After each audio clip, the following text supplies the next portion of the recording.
تو جہاں پر جامعہ امام اعظم بن رہا وہیں پہ لگتا ہے. جی جی جی. بسم اللہ الرحمن الرحیم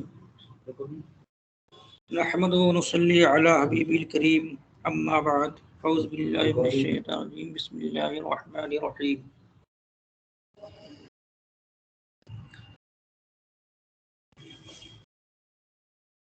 تحاوی شریف باب جمع بین الصلاتین کا بیان شروع ہے. اس میں امام طحاوی رحمۃ اللہ علیہ نے ان احادیثوں کو پہلے بیان فرمایا جو بظاہر امام مالک اور امام شافعی رحمۃ اللہ علیہ کے موقف پر دلیل تھی. پھر امام طحاوی نے اپنی ایک رائے قائم کی، کہا کہ ان حدیثوں میں کوئی بھی ایسی حدیث نہیں ہے جو دلالت کرے کہ یہاں پر معنی حقیقی مراد ہے جمع کا. تو کچھ لوگوں نے یعنی امام طحاوی کی جانب سے امام مالک رحمۃ اللہ علیہ کی جانب سے دو حدیثیں پیش کی گئیں جس میں یہ ثابت کیا گیا کہ یہاں پر جمع حقیقی کا معنی مراد ہے. تو پھر آپ نے اس کے تقابل میں جناب جابر رضی اللہ تعالی ابن جابر کی حدیث اور اسامہ بن زید کی اور خالد مخزومی کی 3 حدیثوں کو جمع فرمایا اور اس سے یہ بات ثابت کیا کہ یہاں پر جو آپ نے حدیث جناب ایوب کی پیش کی ہے جمع حقیقی پر، وہاں پر ما غاب الشفقی بعد غاب الشفقی کی کا معنی موقوف ہوگا بعد غیبوبت الشفقی، یعنی قرب غیبوبت الشفق کے معنی پر موقوف ہوگی وہ حدیث، کیونکہ جابر کی حدیث ان تمام روایتوں کے موافق ہے جو روایتوں پر مذکور ہوئی. اور حضرت ایوب کی روایت جو ہے نافع کے حوالے سے وہ صرف حضرت ایوب ہی نے روایت کی ہے، دیگر نے ایسی روایت بیان نہیں فرمائی. پھر انہوں نے 3 حدیثیں ذکر کی جس سے یہ بات بالکل کھل کر کے سامنے آ گئی کہ یہاں پر جمع حقیقی مراد نہیں ہے بلکہ جمع صوری مراد ہے.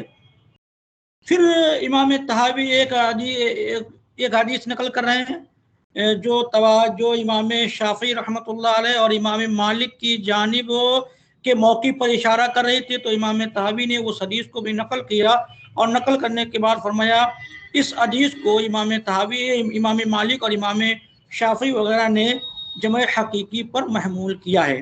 یہ ایک اشکال تھا، یعنی امام طحاوی کے امام مالک کی جانب سے، تو امام طحاوی نے اس کو بھی ذکر کیا اور اس کا بھی معقول تقابل کے ذریعے سے حدیث کے یہاں پر، کیونکہ اس باب میں اکثر حدیثوں کا تقابل چل رہا ہے، پہلے حدیث کا تقابل بیان کر رہے ہیں، جب یہ حدیث کے تقابل کے بیان سے فارغ ہوں گے پھر اپنی موقف کی حدیثیں پیش کریں گے، پھر دلیل نظری قیاسی پیش فرمائیں گے.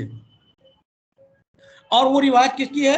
جناب انس ابن مالک رضی اللہ تعالیٰ عنہ کی، بہت مضبوط. انس بن مالک فقیہ بھی ہیں اور مفتی بھی تھے اور ثقہ بھی ہیں. انس ابن مالک کی بے شمار روایتیں ہیں. تو کرے انس ابن مالک کی روایت میں نبی پاک صلی اللہ تعالی علیہ وسلم کی جمع کی کیفیت بیان کی گئی اور وہ جمع کی کیفیت اس طرح بیان کی ہے کہ وہ ظاہری حدیث کے ٹکڑے حدیث کے الفاظ بتا رہے ہیں کہ یہاں پر جمع حقیقی مراد ہے.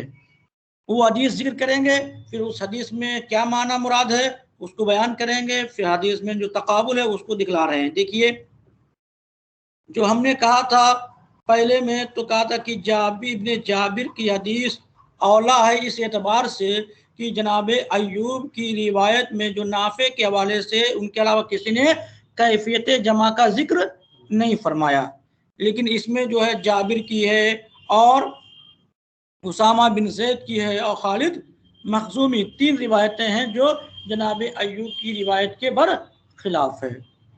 ایک حدیث اب پیش کر رہے ہیں جو بظاہر امام مالک کے قول کے موافق ہے. دیکھیے فی حدیث اچھا فَإِن قَالُوا فَقَدْ رُوِيَ عَنْ أَنَسٍ، تو اگر کہا جائے، اگر وہ لوگ کہیں، کون لوگ؟ یعنی مخالفین کہیں فقط رویہ عن انس کی روایت کی گئی ہے جناب انس ابن مالک کے حوالے سے ما قد فسر الجمع کیف کانا، جنہوں نے جمع کی کیفیت کو صراحت کے ساتھ تفسیر کے ساتھ بیان کی ہے. فذکروا فی ذالک، تو اس سلسلے میں انہوں نے یہ حدیث ذکر کی. کیا ذکر کی حدیث ہے؟ حدثنا یونس قال اخبرنا ابن وهب قال اخبرنی جابر بن اسماعیل عن عقیل بن خالد عن ابن شہاب عن انس بن مالک. کہتے ہیں کہ حدیث بیان کی یونس نے ہم سے، انہوں نے کہا مجھے خبر دی ہے ابن وہب نے، انہوں نے کہا مجھے خبر دی ہے جابر ابن اسماعیل نے. وہ روایت کرتے ہیں حقیق ابن خالد کے حوالے سے، وہ روایت کرتے ابن شہاب زہری کے حوالے سے.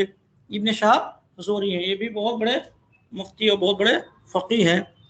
یہ ابن شہاب زہری کہتے ہیں کہ یہ روایت کرتے ہیں انس بن مالک رضی اللہ تعالی عنہ سے مثل اسی کے مثل، یعنی ان رسول اللہ صلی اللہ علیہ وسلم کانا اذا عجل به السیر، جب رسول پاک صلی اللہ تعالی علیہ وسلم سیر میں جلدی فرماتے، یا جبکہ ایک دن نبی پاک صلی اللہ علیہ وسلم نے سیر میں جلدی کی، فجمع بین الظہر والعصر، تو آپ نے ظہر عصر کی نمازوں کو کیا کیا؟ جمع کیا. اذا اراد السفر لیلۃ، اور جب آپ نے ایک رات سفر ارادہ کیا، جمع بین المغرب والعشاء، تو آپ نے کیا کیا؟ مغرب اور عشاء کو جمع فرمایا. یؤخر الظہر الی اول وقت العصر، اور مؤخر کیا ظہر کو عصر کے اول وقت تک، یہی ہے الی اول وقت. یہ انس رضی اللہ تعالی عنہ کی روایت میں جناب زہری روایت کر رہے ہیں. کہاں تک مؤخر کیا؟ ظہر کو کہاں تک؟ عصر کے اول وقت تک، عصر تو نہیں، عصر کے اول وقت کیا. فیجمع بینہما، اور پھر ان دونوں کو فیجمع تو ان دونوں کو کیا کیا؟ جمع فرمایا.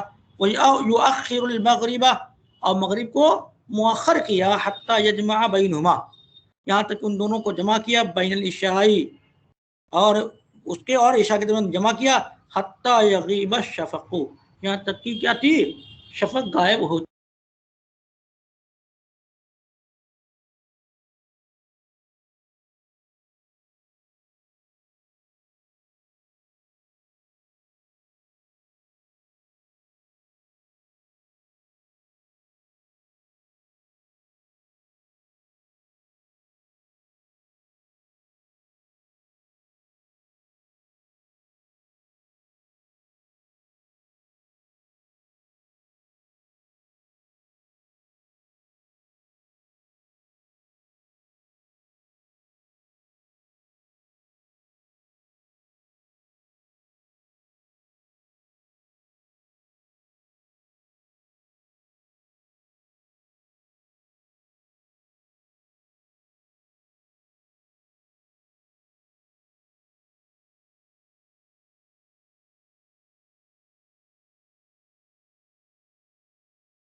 آواز بند ہو گئی حضور.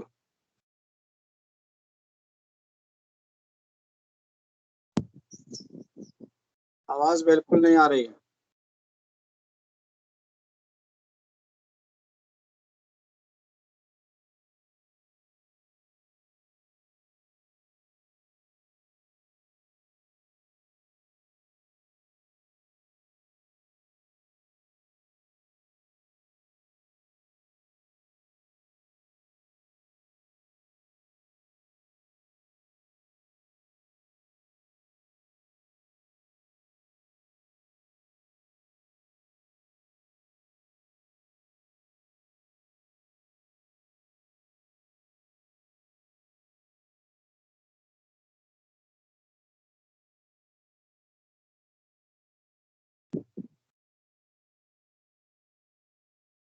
نہیں آ رہی ہے. آپ حضرات کو آواز آ رہی ہے؟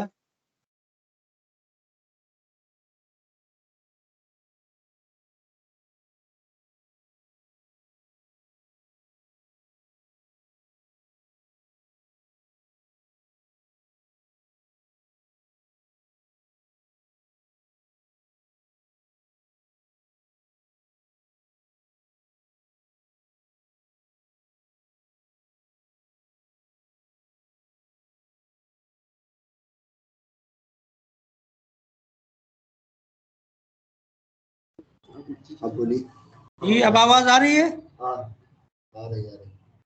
ہاں جی جی حضور ابھی آواز آ رہی ہے.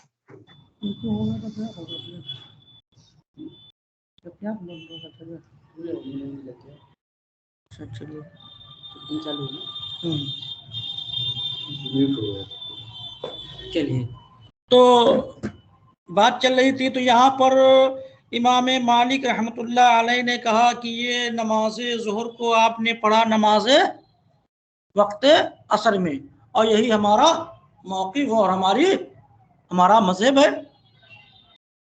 تو کہہ رہے ہیں کہ قالو، ان لوگوں نے کہا ففی حاضل حدیث، اس حدیث مبارکہ میں انہو صلی الظہر، نبی پاک صلی اللہ علیہ وسلم نے ظہر کی نماز اور عصر کی نماز پڑھی فی وقت عصری، عصر کے، انا جمع بینہما کانا کذالک، اور یہی نبی اکرم کا ان دونوں نمازوں کے مابین جمع کرنا تھا ایسا ہی. یعنی ایک ہی وقت میں جمع کا معنی متحقق ہو گیا. اور یہی تو کیا ہے، امام مالک کہتے یہی تمہارا مذہب ہے، یہی تمہاری دلیل ہے کہ ایک ہی وقت میں دو وقتوں کی نماز کو پڑھنا. اب امام طحاوی کہتے ہیں احادیث کریمہ میں توضیح کرتے ہیں، کہتے ہیں یہ احادیث کریمہ تو کئی اعتبار سے نصوص کے مخالف ہے. ایک تو اس تمام حدیثوں میں یہ اوپر جو حدیث ہے اس میں بھی یہ آپ دلیل قائم کر سکتے ہیں، ان الصلاۃ کتاب موقوتہ ہے، کانت علی المؤمنین کتاب موقوتہ، کی نماز بے شک مومنین پر وقت یہ حدیث کریمہ اس نص کے خلاف ہے. اللہ کے نبی صلی اللہ علیہ وسلم ایسا کر ہی نہیں سکتے ہیں کہ نبی پاک صلی اللہ علیہ وسلم کو، کہ جبکہ یہ اللہ کی جانب سے حکم ہو کہ ہر مومن پر اس کے وقت مقررہ پر نماز پڑھی گئی، اور جبکہ اس سے پہلے آپ کتاب المواقیت میں صلاۃ کے اوقات کے سلسلے میں جبریل امی، جو کہ بخاری بھی نے روایت کیا ہے، مسلم نے بھی روایت کیا ہے، اور اکثر صحیح ستہ میں یہ حدیث مذکور ہے کہ اللہ کے نبی صلی اللہ علیہ وسلم کو جبریل امی نے نماز پڑھائی، اول ظہر میں سب سے پہلے فجر میں پڑھائی اول وقت میں، پھر ثانی مکہ فرمایا انہی دونوں کے مابین آپ کا فجر کا وقت ہے. ایسے ظہر کی نماز پڑھائی، مغرب کی پڑھائی، اس طرح سے پڑھانے کے بعد فرمایا یہی کیا ہے، یہ حدیث کریمہ اولاً تو ان تمام حدیثوں کے خلاف ہے، اس اعتبار سے قابل قبول نہیں، نص قطعی کے خلاف ہے، اس معنی کے اعتبار مقبول نہیں. اور امام طحاوی فرماتے ہیں اس حدیث کے اندر کئی معنی کا احتمال ہے، کئی معنی کا احتمال ہے. کیسے، کون سا معنی کا احتمال ہے؟ کہا جو انہوں نے فرمایا ہے یؤخر الظہر الی اول وقت العصر سے مراد کیا ہے، الی قرب اول وقت العصر، الی قرب الی اول وقت العصر، وقت عصر کے قریب تک کیا کیا آپ نے، نماز مؤخر کیا. یہ نہیں کہ آپ نے نماز ظہر کو کہاں پڑھا، عصر میں پڑھا، یہ نہیں ہو سکتا ہے. اور ایسا کیوں نہیں ہو سکتا ہے؟ کیونکہ نصوص کے خلاف ہے، ان تمام حدیثوں کے خلاف ہے، اور دوسری بات خود انس ابن مالک کی روایت ان کے قول کے خلاف ہے. اور جناب عائشہ رضی اللہ تعالی عنہا نے بھی ان کے مخالف، اس حدیث کے مخالف روایت کی ہے. کریں قد یحتمل، امام طحاوی حدیث کے اندر توضیح کر رہے ہیں، وقد یحتمل ان یکون قوله الی اول وقت العصر، کہہ رہے ہیں کہ احتمال ہے اس حدیث میں اللہ کے نبی کا جو یہ قول ہے الی اول وقت العصر، الی اقرب اول وقت العصر، کیا معنی ہو، وقت عصر کے قریبی وقت تک کیا کیا، مؤخر کیا. اب یہ معنی لے لیا جائے گا تو پھر حدیث کریمہ میں کسی حدیث میں تضاد باقی نہ رہے گا، سب حدیث موافق ہو جائیں گی، مطابقت حدیثوں میں ہو جائے گی. اور اگر کہہ رہے ہیں کہ ایک بات اور، اگر اس کو ہم اپنے معنی حقیقی پر مراد لیں تو ہم کہیں گے یہ نبی اکرم کا قول ہو ہی نہیں سکتا ہے کہ آپ نے یہ عمل ہو ہی نہیں سکتا کہ نبی پاک صلی اللہ علیہ وسلم نے کہاں تک نماز مؤخر کیا ہو، وقت اثر میں نماز ظہر پڑھی ہو، ایسا نہیں ہو سکتا. کیوں؟ کیونکہ نصوص کے مخالف ہیں. اور اگر یہ معنی حدیث کا معنی ظاہری مراد ہی لیا جائے تو ہم کہیں گے جناب زہری کا یہ اپنا خیال ہے، اپنی ان کی اضافہ کا طریقہ ہے. کیونکہ امام زہری کا طریقہ کار کیا ہے؟ آپ کہتے ہیں امام زہری کے حوالے سے گفتگو کر رہے ہیں، کیونکہ امام زہری کا طریقہ کار کیا ہے؟ وہ کہتے ہیں ان کا حدیث بیان کا طریقہ کیا ہے؟ وہ جب حدیث کی توضیح کرتے ہیں تو یہ نہیں بیان کرتے ہیں کہ یہ حال حدیث ہے، بلکہ حدیث بیان کرتے کرتے اس میں حدیث کی تفسیر بھی بیان شروع کر دیتے ہیں. تو اول وقت الاثر، یہ کیا نبی اکرم صلی اللہ علیہ وسلم کا قول نہ ہو، بلکہ کیا ہو؟ جناب زہری کا خود. اور یہ ایسا بے شمار حدیثوں میں ثابت ہے کہ آپ نے ایسی حدیث کی توضیح تفسیر کی کہ اسی میں حدیث کی ٹکڑے بھی بیان کرتے رہے اور تفسیر بھی کرتے رہے. تو یہ ہو سکتا ہے کہ جناب زہری کا اپنا خیال اور اپنا طریقہ کار ہو. کہتے ہیں قد یہاں تو اچھا یہاں تملو اوپر چھوٹ گیا نا، اوپر سے لائن چھوٹ گئی. فقالوا في هذا الحديث انه صلى الظهر والعصر في وقت العصر ان جمع بينما كان كذلك فكان من الحجة عليهم. کہہ رہے ہیں کہ ان لوگوں نے کہا کہ مخالفین نے کہا کہ ان کے خلاف حجت ہے پہلے والوں کے قول والوں کے لیے. ان هذا الحديث قد يحتمل ما ذكروا، یہ حدیث اسی معنی پر معمول ہے جس کو انہوں نے ذکر کیا. یعنی کس پر؟ امام طحاوی جانب سے، یہ امام مالک کی جانب سے امام طحاوی نقل کیا. کہ وقت یہ تملو ان یکون صفت الجمع من کلام زہری، اور کہ احتمال یہ ہو کہ جمع کا جو طریقہ ہو زہری کی کلام سے، لا عن نبی صلی اللہ علیہ وسلم، نبی پاک کے حوالے سے نہ ہو. لأنه قد كان كثيرا ما يفعل هذا، کیونکہ یہ بہت ایسا ہے جو ایسا، یہ لأنه قد كان كثيرا ما يفعل هذا، یہ بہت ایسی جگہ ہے جو بہت ایسا یہ کرتے ہیں، بہت یہ ایسا کرتے ہیں. مطلب کیا؟ حدیث کی توضیح کرتے کرتے کیا کرتے ہیں؟ اپنے کلاموں کو کیا کرتے ہیں؟ اسی میں شامل کرتے ہیں. یصل الحدیث بکلامی، حدیث کو ملا دیتے ہیں اپنے کلام سے. حتی یتوہم ان ذلک فی الحدیث، یہاں تک کہ یہ وہم ہونے لگتا ہے کہ کیا ہے؟ یہ حدیث کے الفاظ ہیں. تو یہ جو اوپر والا بیان کیا گیا، اوپر حدیث بیان کی گئی ہے، تو ہو احتمال یہ بھی ہے کہ یہ خود زہری کی اپنا جو صفت کا جو جمع کی جو کیفیت بیان کی ہے، خود زہری کا کلام ہو، نہ کہ نبی کریم صلی اللہ علیہ وسلم کی صفت کا ذکر ہو. اور یہ بھی احتمال ہے کہ یہاں پر اول وقت مراد کیا ہو؟ الی اقرب اول وقت العصر، یہ معنی مراد ہو. فَإِنْ كَانَ مَعْنَاهُ بَعْضُ مَا صَرَفْنَاهُ إِلَيْهِ مِمَّا لَا يَجِبُ مَعَهُ أَنْ يَكُونَ صَلَّاهَا فِي وَقْتِ الْعَصْرِ، کہنے اگر وہ معنی ہو جو بات جس کو ہم نے بیان کی ہے، جس کی جانب سے ہم نے کیا کیا ہے، جس کو ہم نے منہ پھیر بیان کیا ہے، مما لا یجب معه، یہ اس میں سے جس کے ساتھ واجب نہیں ہے کہ نماز آپ نے پڑھا ہو وقت عصر میں. یعنی جو معنی ہم نے بیان کیا ہے، جو معنی ہم نے بیان کی ہے، تو اس میں سے کوئی معنی اس بات کو واجب نہیں کرتا ہے کہ نماز کو آپ نے وقت عصر میں پڑھے ہو. کیوں؟ کیونکہ نصوص اس کے مخالف ہیں اور بہت ساری حدیث اس جمع کی کیفیت کے کیا ہے؟ خلاف ہیں. فلا حجت فی هذا الحدیث الذی یقول انہ صلاح فی وقت العصر، تو کہ ان کے لیے کوئی حجت نہیں بن سکتی اس حدیث پاک میں جو لوگ کہتے ہیں کہ آپ نے نماز پڑھی ہے وقت عصر میں.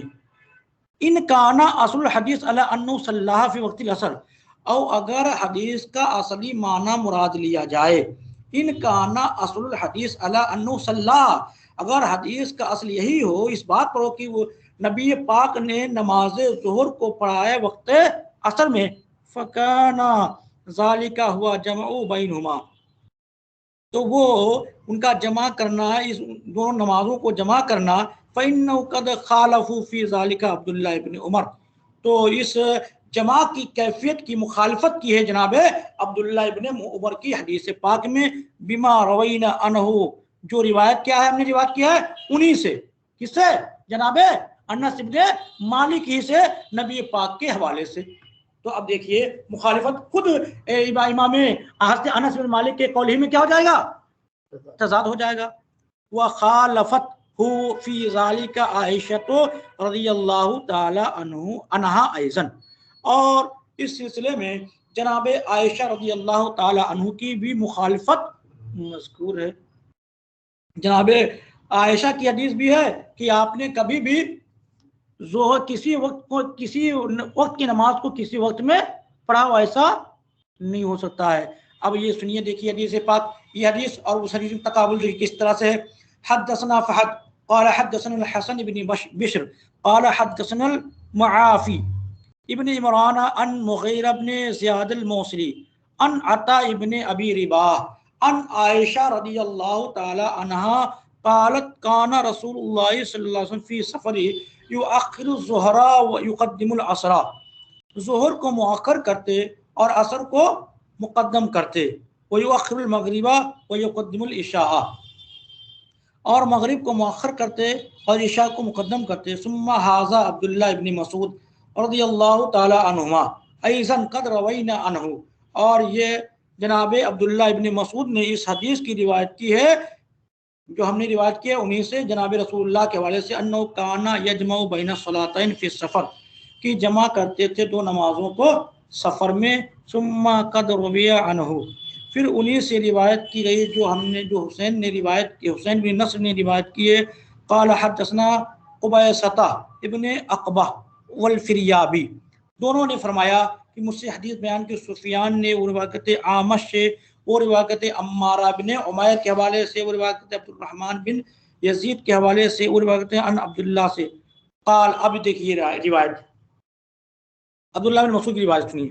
قال کہتے ہیں رأیت رسول اللہ صلی اللہ علیہ وسلم، ما رأیت رسول اللہ صلی اللہ علیہ وسلم صلی صلاۃ قط فی غیر وقتها، میں نے رسول پاک کو نہیں دیکھا کہ کبھی بھی آپ نے کسی وقت کی نماز کو کسی وقت میں پڑھی ہو، الا انہ جمع بین الصلاتین بجمع وصلی الفجر یومئذ لغیر میقاتها، کہ ہاں یہ ہے کہ دو نمازوں کو جمع فرمایا جمع کے طریقے پر، وصلی الفجر، اور نماز فجر پڑھی ایک دن، سمجھے، لغیر میقاتها، سمجھے، میقات کے علاوہ میں، میقات سے مراد یعنی مزدلفہ، اور مزدلفہ میں آپ نے فجر کی اول وقت میں کیا کیا، نماز پڑھی۔ اب دیکھیے فثبت ما ذکرنا، تو کہنے ثابت ہو گیا اس بات سے جو ہم نے ذکر کیا ہے، ما انا ما آینا من جميع رسول اللہ صلی اللہ علیہ وسلم بین الصلاتین، کہ انہوں نے نہیں دیکھا، انا ما آینا، انہوں نے مشاہدہ نہیں کیا رسول اکرم صلی اللہ تعالی وسلم کے جمع کے تعلق سے کہ دو نمازوں کے مابین جمع کیا ہوا ہوا، بخلاف ما نعول المخالف، وہ اس کے برخلاف ہے جو ہمارے مخالفین نے کیا کیا ہے، تعویل کی ہے۔ فہذا حکم حاصل الباب من طریق تصحیح عن الاثار، تو کہیں یہ فہذا الحکم، یہ حکم اس باب میں حدیثوں کے معنی کے تصحیح کے طریقے پر ہے جو حدیثیں مروی ہیں تمام رسول اکرم صلی اللہ علیہ وسلم کے حوالے سے اس نماز میں۔ وقد ذکروا فیہا، اب یہاں سے وہ حدیثیں ذکر کریں گے جو حدیثیں کیا ہیں، جس میں صراحت کے ساتھ یہ بیان کیا ہے کہ نبی پاک صلی اللہ علیہ وسلم نے کبھی بھی نمازوں کو، ایک وقت کی نماز کو دوسرے وقت میں ادا نہیں فرمائی ہے۔ ٹھیک ہے، انشاءاللہ پھر میں یہیں سے کل ان حدیثوں کو بیان کیا جائے گا جو حدیثیں ہیں